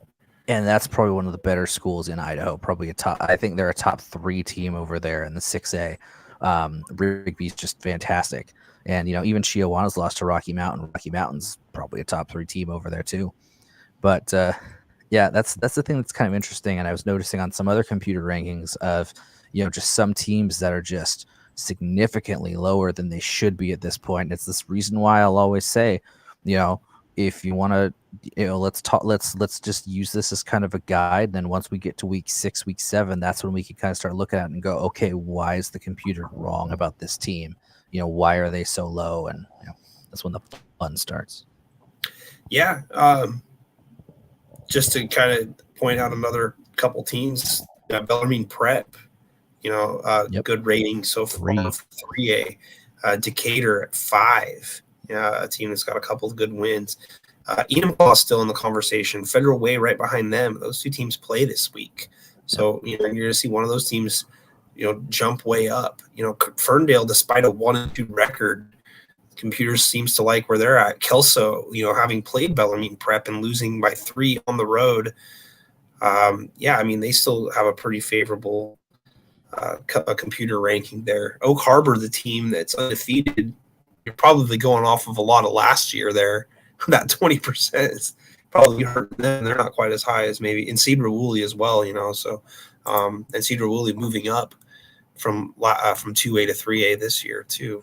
So, well, I can tell you those 2, Oak Harbor and Cedro, they're really hampered by just low opponent win percentage, and that's one of the reasons why Ferndale's so far up there. You look at Ferndale's losses. Ferndale's got a loss to undefeated Linden. They've got a loss to undefeated Oak Harbor, and their win is over a 2-1 Marysville Getchell team right there. So their opponent win percentage is an 889. I mean, that's just it's huge. So for a 1-2 team, as you can see, that's going to bump them way up there. Yeah. The 2A is kind of, as is for most human rankings. You throw in a Squim, Olympic, those are a couple teams that are near the top 10 there. Franklin Pierce is loved by the computers, excuse me. So is Eatonville and Orion, and then Ridgefield WF West as well. And taking a look at 1A, Seton Catholic Center, they're had a Royal, and I saw somebody commenting like, "Oh, whoa, Matt, you do realize that Royal's not number one here, right?" So, yeah, no, I did notice that. Yeah, wow, look at that. So, but Granite Falls in the top 10, already with the computer rankings, and not too many other surprises anywhere else. Newport, the one team in 2B that kind of is off the beaten path, and Granger rounding out the top 10 in that spot there. So, yeah, there's a few things the computer's looking at right away here that, maybe the human element isn't quite paying close attention to, but Newport has a chance to play themselves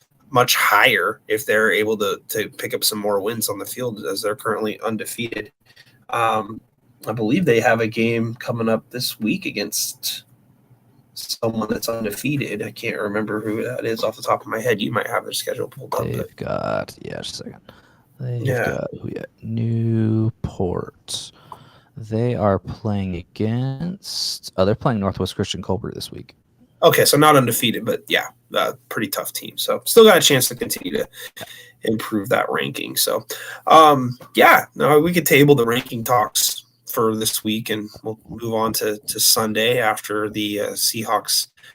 Well, actually, they have a Monday game coming up, so you'll have all day to sit and enjoy NFL Red Zone, and then type out your new computer rankings after another competitive weekend of high school football. Speaking of which, we're approaching the hour-and-a-half mark here, so we can talk about some of these big games, and we can pick six. Matt, sound good? Let's do it. All right, I know you did a ton of homework. I'm gonna actually write them down this week. Sure, I promise everybody, I'll write them down this week.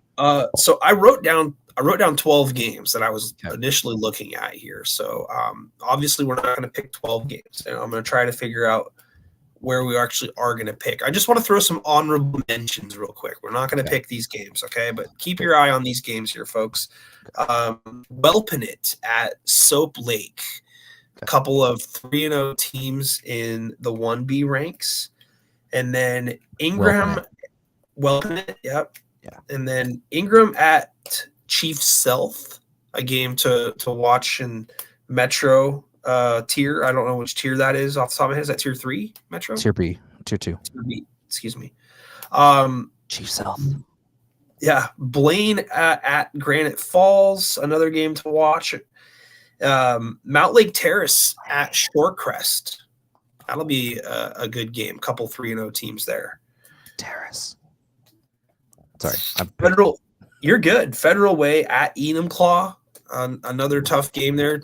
The reason I like that game is they're not both undefeated. They're both 2-1, but they both got an important result, I think, based on this game here to see about where they go in the rankings. Enumclaw. All right. So those are your honorable mentions for now.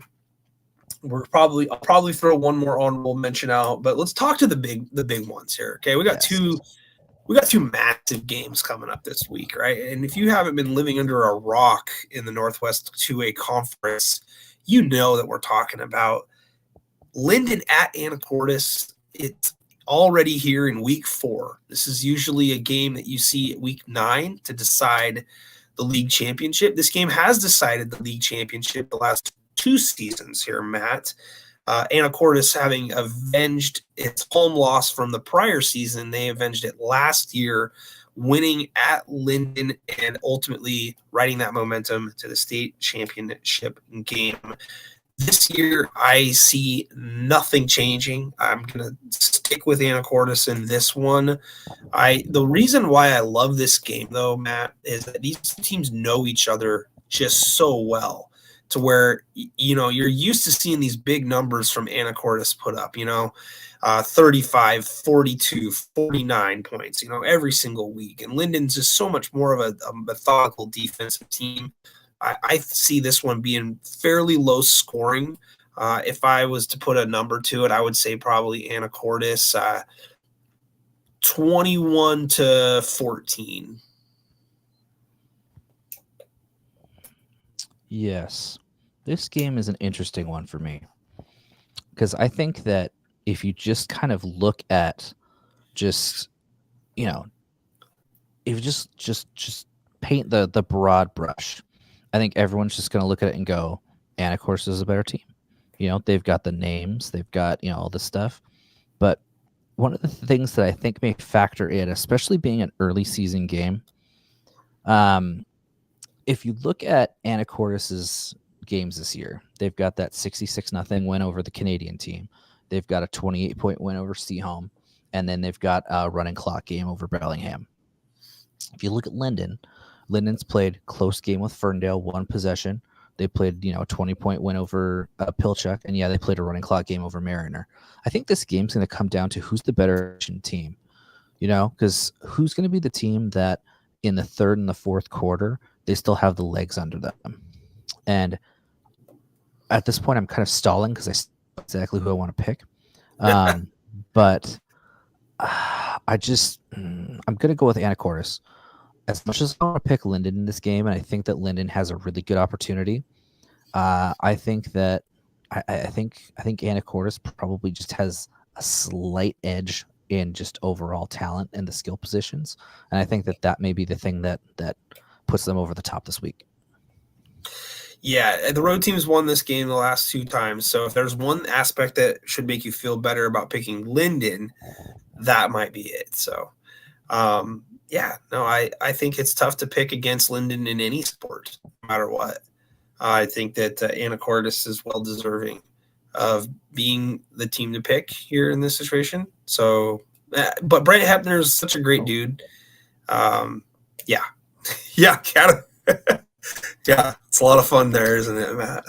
Oh boy, don't look at the chat. Oh boy, it's only going to encourage it more. All right, moving on. Oh wow. Massive game number 2, O'Day at Eastside Catholic. Wow, this is going to be a heavyweight fight. I like using that term to describe matchups like this in the Metro leagues. And yeah, O'Day being the road team here, that's probably the toughest aspect of all of this. But these two teams know each other very well, and they play each other very tough. Again, another low-scoring type game, in my opinion, maybe like 24-21. Ultimately, though, I'm going to flip-flop here, and I'm going to say O'Day gets this one. I'm going to go with the Irish, and I think that they might have just one more defensive stop in them than Eastside has this time. Yeah, I agree with you. I don't want to, for the sake of fun and being different. I don't want to agree, but I agree with you. I think O'Day's, I think Eastside Catholic has their signature win so far does look better over Eastlake, but I think that, O'Day's win over Graham Kapowson was, I think Graham Kapowson maybe, they're a good team. So yeah, I'm going to go O'Day as well. Next game, we picked them last week, but it's another real tough game this week. I got to bring them back one more time. Franklin Pierce at Ording. I think it just comes down to, who can win in a phone booth in this one. Two teams that are going to be super physical with one another, and Franklin Pierce, another team that's got a little bit of deception going for them when they run that football, a little Tumwater-y. I still think that Ording is the team to beat here, and having been tested against Fife last week and they won a close game, I like teams that pull out close wins, so I'm going to stick with the McCall and go with Ording. Yep, I agree with you. I think that I think Ording overall is a better team. I like them defensively better, even though, Franklin Pierce does have better defensive numbers this season so far. It's due to just they haven't really had, they have one good win as opposed to Ording has a couple of good wins. So yeah, I'm going to go with the Cardinals as well. The Ording Cardinals. Yep. All right. Game number 4. Non-league. This one here, I think, is a close one. It's so tough to call. Napavine at Montesano here. Both teams have lost. Montesano's lost twice already. They did get a bounce back win against Black Hills, albeit it's Black Hills.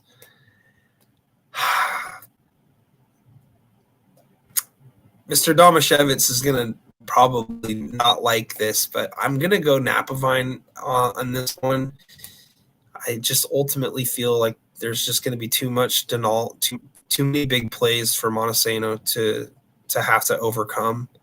So I'm going to go Napavine, like 34-21, something like that. Well, when the scrimmage reaches out to us for a guest for their next podcast, we know who they'll be reaching out to. I'm going with Montesano, just for the sake of, I think that Napavine is probably more talented, but I think that Montesano is kind of, I think it's gonna be close, and I think that at the end of the day, I think that they'll make those one or two plays that kind of put them over the top. Yeah, the scrimmage will definitely be calling me, so they can rub it in my face if Montesano wins this one. But yeah, no, they'll definitely call you too. Probably first though. But that's an intriguing game for me. I mean, it can that game can really, really help Montesano out more than it can help Napavine out to win it. It's a much more dangerous game, I think, for Napavine to take at this point. And if you're Montesano and you lose this one, I mean, big deal. Like, you've lost to La Center and Napavine in the same season. I mean, and then Ridgefield, the team is undefeated in 2A. Like, I don't think that you're in a bad spot either way. But yeah, rest in peace to my scrimmage invite. This one, Nooksack Valley at Tumwater. Again, another team we picked last week, but man, the magnitude of this game, it's just so crazy to think on how many tough games Tumwater can possibly schedule. They go from on the road to a 4A team that was semifinal last year.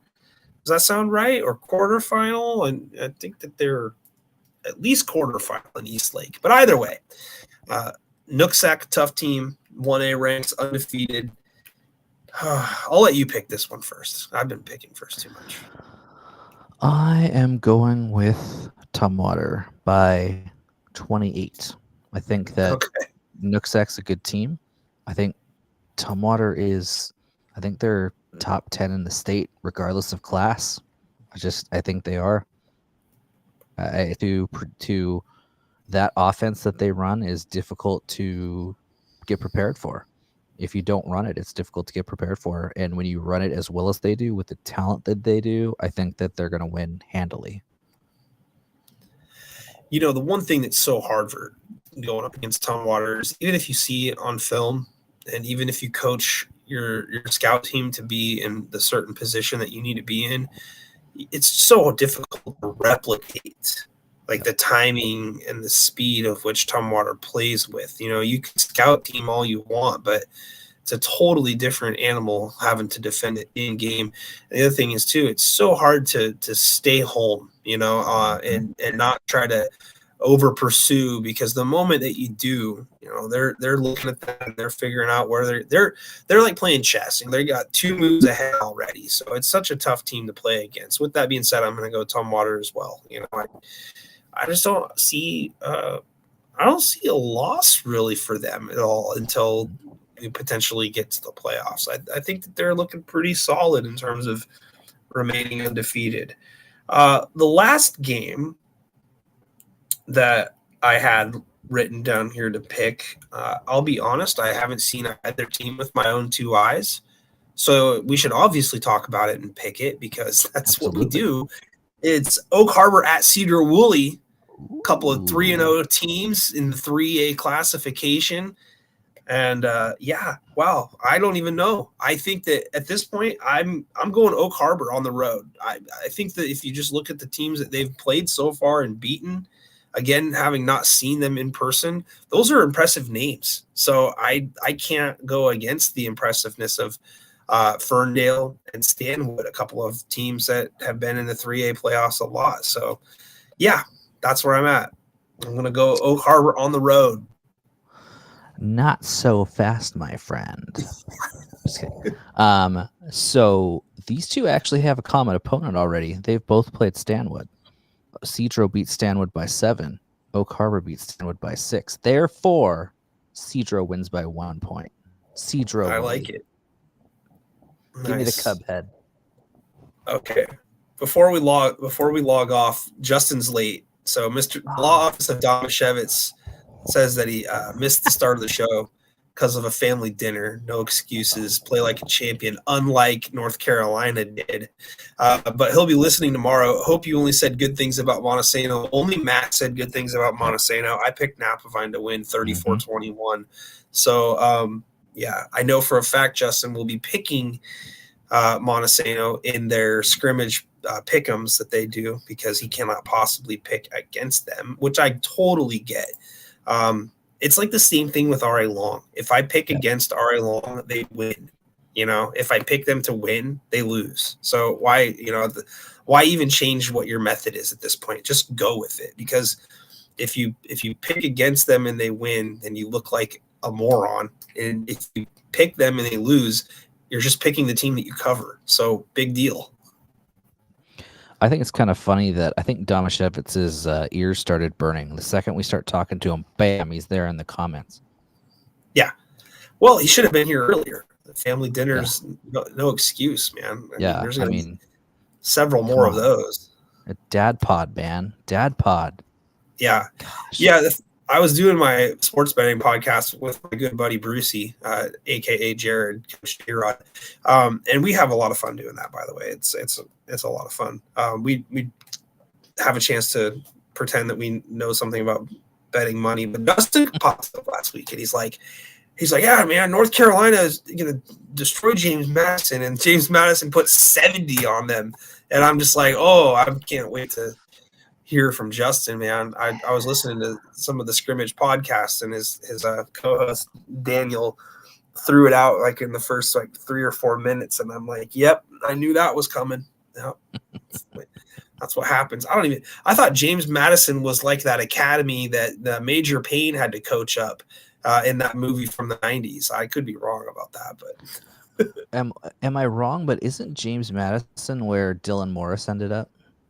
Yeah, I don't know. That's a great question. I'm fairly certain Dylan Morris went to James Madison. I don't think he played in the game, but it's the magic of Dylan Morris, the pride of Graham Kapowsin, taking it to North Carolina right there. Yeah, I don't know. It would to be fair, North Carolina is terrible anyway. Come on, powder blue. No. Yeah. No. Grow up.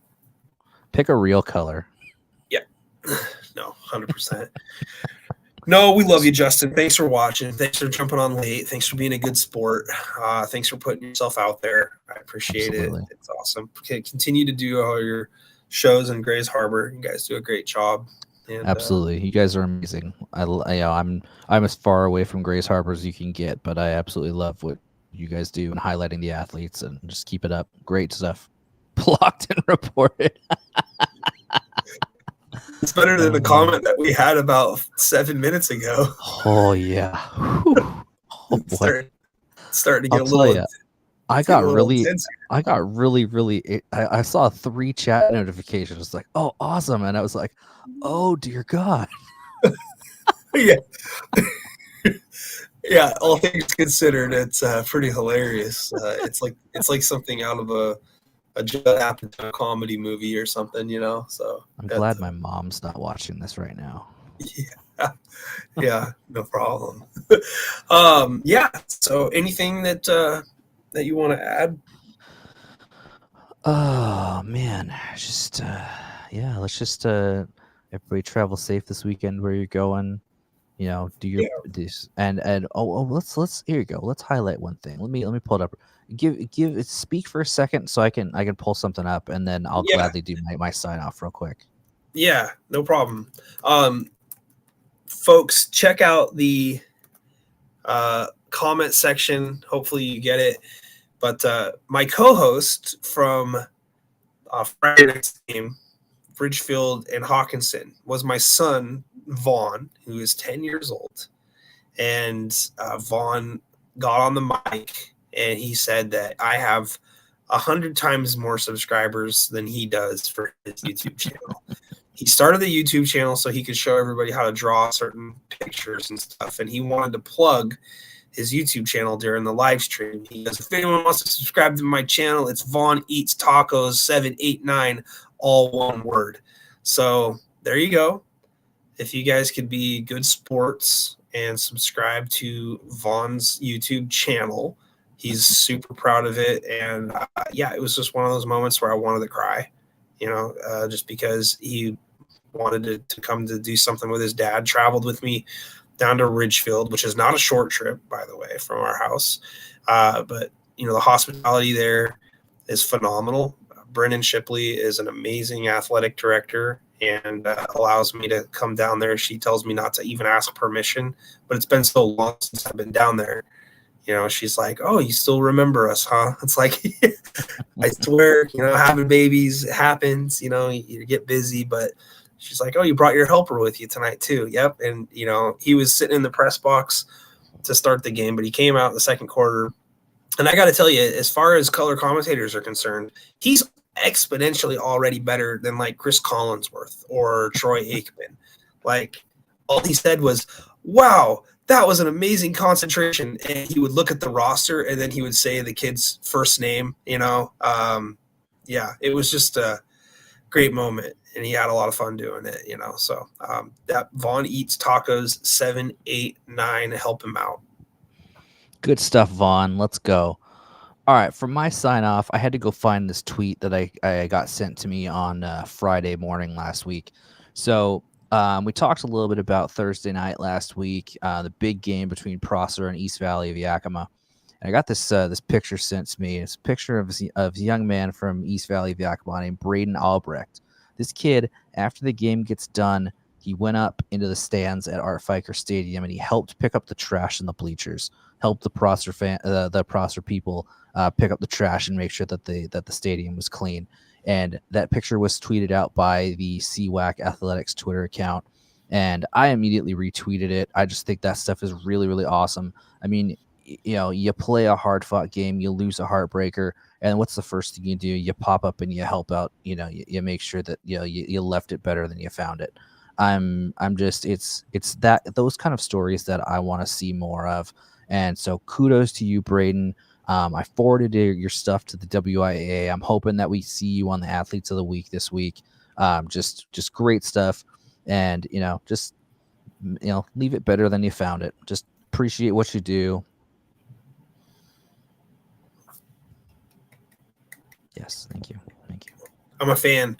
Yeah. Good work. I saw that. That's great to mention that, and way to notice it as well. Because absolutely. Yeah, it's those types of things that I think that the next generation gets a little bit slammed on, for most of the slang and the things that they're kind of into more than anything else. Community service should never go underlooked, especially in the wake of defeat, in close defeat, and to get out there and to make a difference. There's several times when I leave a game and I walk down from the press box because I'm usually the last person out of the stadium packing up all my gear and everything. I just sit there, and for one, I appreciate all the janitorial, custodial staff that stays to do it. But two, I cannot believe how many items people just leave dumped all over, sitting on the concrete underneath the bleacher steps and such. Like, I don't know. And I don't want to say I'm raised in a different era because these are my peers. I'm 40 or 38. Like, the adults here are our age, watching these kids play for the most part, and I don't want to believe it's all students and stuff, or, I don't even think it's a small percent or a large percentage. I think it's a small percentage of students that are doing it. Adults, pick up your trash, take it to the freaking garbage, man. Like, yes, people do get paid to do this, but just like realize that this is your environment. This is where you go. This is your city. Most of these high schools represent a city, represent a community. there are a few cities that have a few high schools in the same demographic, but for the most part, it's a reflection of your school, of your community, of who you are as people. I'll get off my soapbox here now, but I'm just saying, it's like people are gross, dude. Like they just leave their trash all over the place. And their excuse for doing it is, well, somebody's going to pick it up. Well, good for that young man to get up off of his arse and go do it. That's all I got. I like the wedding ring look, by the way. Oh yeah, absolutely. Yeah, you got it. If you got it, flaunt it, man. Yeah, 100%. Are you a diamond person? Or are you just a Are you just a band guy? This is just a gold band. Nice. I thought about going tungsten, but gold never goes out of style for me. I like gold. I'm a fan of it. Yeah, I just couldn't do the gold for mine. Mine also kind of matches color wise. It kind of matches the wife's ring, so it's kind of like, yeah, that kind of looks cute, and kind of shines like with her diamonds and stuff like that. So yeah. I mean, I wear studs in my ears too, so I like jewelry. That's just I wear my hat funny. I don't remove the stickers. Yeah, I like style. Gold's a little bit more flashy for me. Flaunt it if you got it. That's just kind of, I don't know. Getting off topic here. Kind of like the Mariners. Getting off topic. Yep. They're awful. But speaking of awful, you should, not me, but you should give Mike Florio a lesson on how to do power rankings. Oh, okay. I didn't see it. What did I miss? Oh my God, bro. Like he's got like San Francisco at like 11 and Seattle's at 16, I think. And then the I was gonna say Redskins, I just did though, but the Commanders are like one spot above Seattle at 15. Like I have no idea what this man is thinking. He's got like Arizona at 1 and 2. They're like 17. Oh gosh. Yeah. I still think that San Francisco's the best team in the division. They do have when healthy. When healthy. Yeah, they are going through some injuries right now. I do think that until Seattle beats them, I would kind of pump the brakes on it. As for the Seahawks being kind of a little bit lower, I can see the argument. They've beaten Tua-less Miami. They've beaten Jacoby Brissett, and they've beaten Bo Nix's NFL debut. But counterpoint, it's not like the Seahawks went out and scheduled these games. This is what you've got. They've got to do them. I think that we've got a huge one this week at Detroit Monday night. That's going to be if they win that one, or if they play that one close, I could see them getting a nice bump from that. But it's tough. It's hard to power rank this early because you still don't really know. There's just not a lot of information out there. And I know that Florio doesn't necessarily use, computers or stuff like that. And I could probably throw together NFL rankings. I won't, but I could probably throw together NFL rankings and, and have something completely different. But the end of the day, I think that, I don't have a problem with the Niners still being 11. I still think that they're a really, really good team. And, Seattle's done good, but let's prove it on the national stage on Monday night. Yeah, I'd be a little bit more harsh in my criticism of what the power rankings reflect, just simply because, Bo Nix just went on the road and beat Tampa Bay in start number 3, and he's got Tampa Bay above Seattle. So if we're playing common opponents here and we're winning against them, I mean, I think you got to throw them a bone, And it's like, oh, we beat a third-string quarterback. Well, actually, we beat a second-string quarterback to almost literal death, so he had to exit the game. So the third string got into the game, right, because he wasn't slated to start that game. If you're a backup quarterback on an NFL roster, I think it's expected that you can help lead your team to victory. Heck, you got Tyreek freaking Hill and Jalen Waddle. So, I mean, you should be able to do something. I think you got to give some credit to the team that takes the field and wins the games. And the Patriots went on the road and beat the Bengals. Now I know that doesn't look super impressive, but still we beat them in their home opener. And I don't think the Patriots are the worst team in the league by any stretch. But yeah, at the end of the day, you got to eventually credit the team for doing what they do, and that's win on the field, win the games that they're playing. It doesn't matter. But, just win, baby. Yeah, just win. Yeah, I saw your tweet about the college football game that you played and how your quarterback broke his back or something. I feel so terrible for you. That's awful. It was. I'll tell you. Let me just tell you real quick. It's literally been like I'm fairly certain this is like literally the 50th different dynasty I've done. I decided this time to go New Mexico State, and I'm very much I just play offense. I'm not good at defense. Don't even want to try it. Just play the offense. So I'm playing with this dude. His name is Deuce Hogan. Legit dude, senior quarterback, great name. And I mean, we just ground and pound.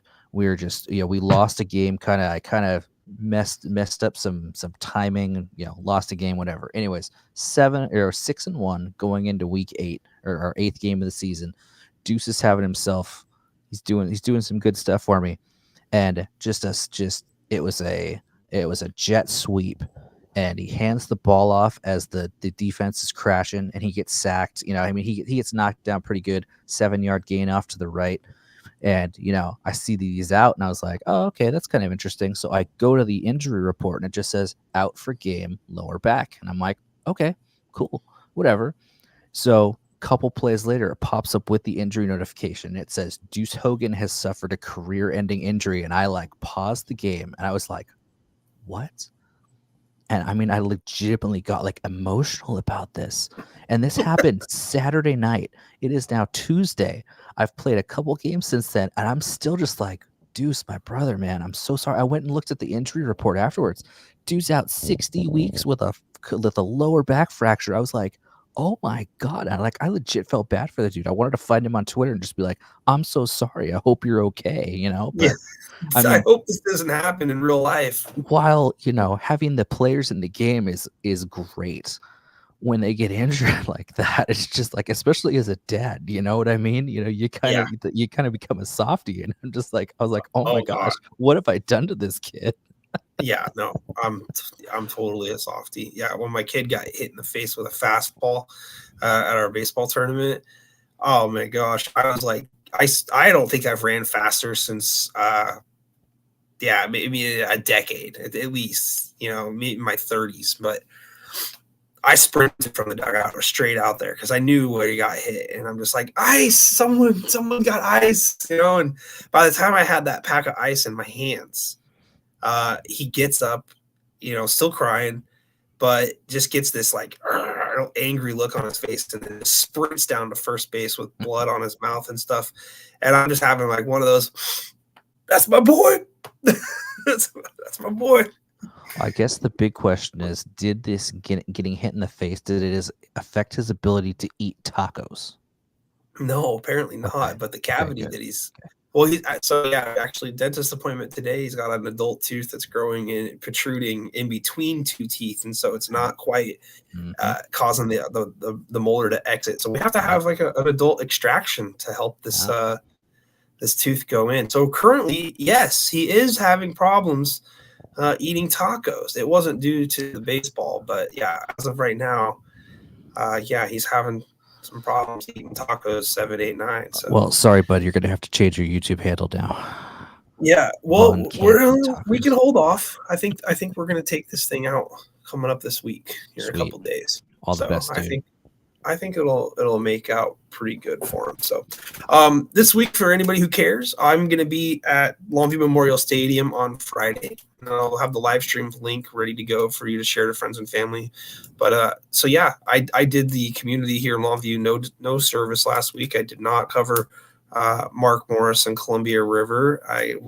They had moved that game from away back to home, earlier in the season because of an agreement they made 2 years ago to allow Columbia River to open their home field when it was ready with a home game. They originally were slated to play at Mark Morris, but they switched it. So they returned the favor this year. Columbia River did by going back to Longview so they can go opposite with our Long again, because it was to where Columbia River was either playing them both at home or playing them both away. So now they're back to a normal rotation. Anyway, I didn't get a chance to cover that game, and I also didn't get a chance to cover the Ari Long win at Hudson's Bay. So hopefully all is forgiven, community, and you'll be happy to have me back this week. It'll be Hawkinson, who, by the way, might be the best 0-3 team I've seen, even though they've lost pretty badly to Fife, but that's not really anything to be too disappointed about. But, man, they had a lead against Ridgefield. They gave them all they could handle, and they had a real tough play go against them on an inadvertent whistle. It was 17-13.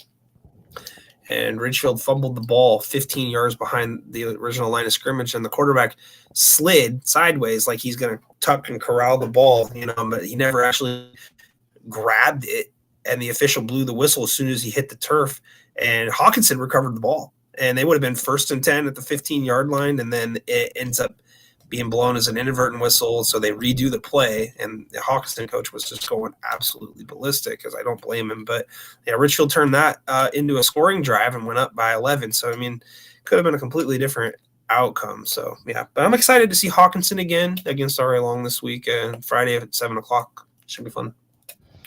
Sounds good. Have yourself a safe broadcast and everything. And, yeah, looking forward to a great action of our week of action this week. Let's go. I can't wait to talk about these games, especially that Welpinit and Soap Lake game. That looks like a big one. So. Absolutely. We'll get right, guys. Feet on the ground over there.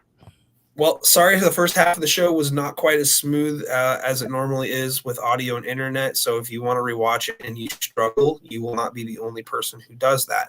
The last half of the show seemed to go pretty well. So appreciate everybody sticking it out who watched the show. Be sure to share it with friends and family. Be sure to comment, like, and subscribe, and follow my man here, Matt Evans, at Evans Rankings on Twitter. I am Nick Sisson of N2 Media saying thank you so much, and we'll catch you next week.